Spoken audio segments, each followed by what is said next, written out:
नमस्ते और स्वागत है आप सबका।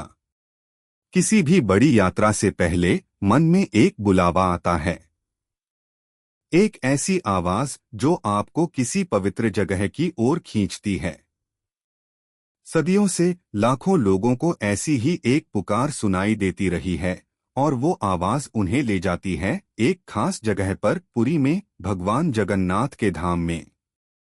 जरा सोचिए, एक ऐसी जगह जहां ईश्वर का वास है, जहां समुद्र की लहरें पुरानी कहानियां सुनाती हैं और जमीन पर हर जगह भक्ति महसूस होती है।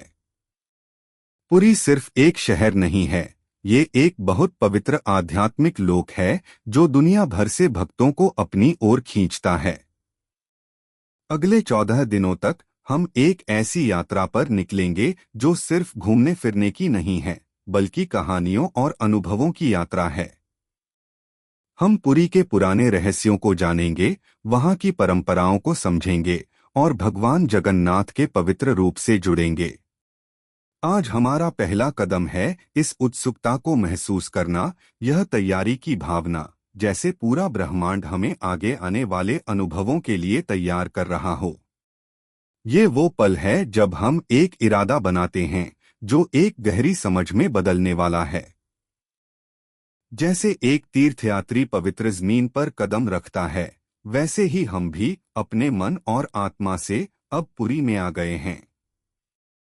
ये आगमन किसी ट्रेन या हवाई जहाज से नहीं, बल्कि हमारे विचारों में बदलाव से है, इस पवित्र जगह की आध्यात्मिक शक्ति को महसूस करने की तैयारी से है। कल्पना कीजिए, आप एक ऐसी सीमा पार कर रहे हैं जहां साधारण दुनिया से निकलकर पवित्र दुनिया में आ गए हों। हवा में ही कुछ अलग सा महसूस होने लगता है। यहाँ सदियों की प्रार्थनाएं, रीति रिवाज और गहरी भक्ति बसी हुई है। यही वो शक्ति है जो पुरी को घेरे हुए है, विश्वास की एक ऐसी गूंज जो सदियों से सुनाई दे रही है। और पुरी का सबसे खास हिस्सा है भगवान जगन्नाथ की अनोखी रहस्यमयी मूर्तियां। उनकी कहानी ही पुरी की महानता की जड़ है। कहा जाता है कि जब भगवान कृष्ण ने अपनी लीला समाप्त की तो उनके शरीर का अंतिम संस्कार किया गया, पर उनका दिल जला नहीं। ये दिल नीलांचल पर्वत पर एक दिव्य रत्न के रूप में सामने आया। राजा इंद्रद्युम्न, जो भगवान विष्णु के बहुत बड़े भक्त थे, उन्हें इस दिव्य रत्न को एक खास लकड़ी की मूर्ति, जिसे दारू ब्रह्मा कहते हैं, में स्थापित करने का आदेश मिला। भगवान की मूर्ति बनाने के लिए राजा ने एक दिव्य बढ़ी, विश्वकर्मा, या कुछ कहानियों में स्वयं भगवान विष्णु बूढ़े बढ़ी के रूप में आए, को काम पर लगाया। बढ़ी ने एक शर्त रखी, वो 21 दिनों तक एक बंद कमरे में काम करेगा और कोई उसे परेशान नहीं करेगा। अगर किसी ने दरवाजा खोला तो वो काम छोड़ देगा। राजा और रानी इंतजार करते करते बेचैन हो गए। 15 दिन बाद जब कोई आवाज नहीं आई तो रानी ने चिंता की और राजा से दरवाजा खोलने को कहा। दरवाजा खोलने पर उन्होंने देखा कि बढ़ी गायब था और भगवान जगन्नाथ, उनके भाई बलभद्र और उनकी बहन सुभद्रा की मूर्तियां अधूरी थीं, उनके हाथ और पैर नहीं बने थे। राजा बहुत दुखी हुए। पर उसी पल एक दिव्य आवाज सुनाई दी, ये मूर्तियां इसी अधूरी अवस्था में स्थापित की जाएंगी। मेरा यह रूप ब्रह्मांड की असीमता का प्रतीक है। मैं बिना हाथों के भी सब कुछ देता हूँ और बिना पैरों के भी हर जगह पहुँचता हूँ।